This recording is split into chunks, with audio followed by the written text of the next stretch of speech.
Sziasztok! Bemutatom itt az Audi A6-omat. 3 literes, 313 lóerős autó. 2012-ből.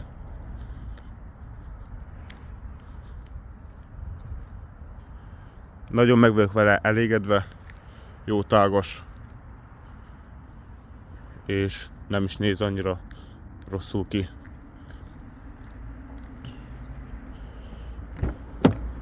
Belső tér.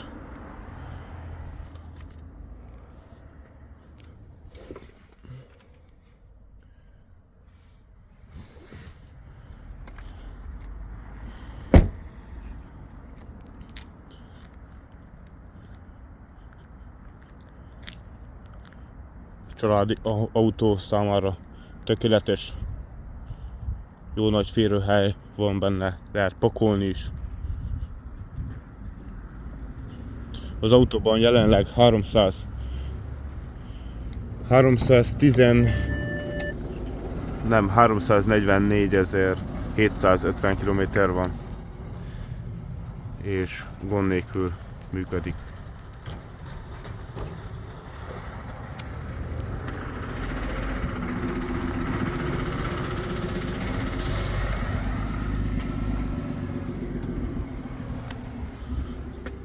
Szóval az elektronika szokott meghalni a kijelző felemeléséhez szolgáló elektronika, mechanika, jobban mondva.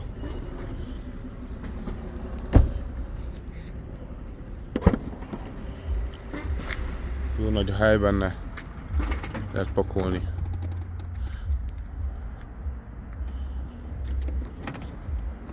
Szóval ez lett volna az én autó bemutató videóm.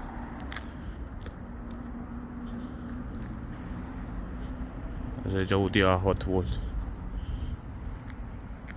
Minden jót, további szép estét, napot, ki mikor nézi ezt a videót.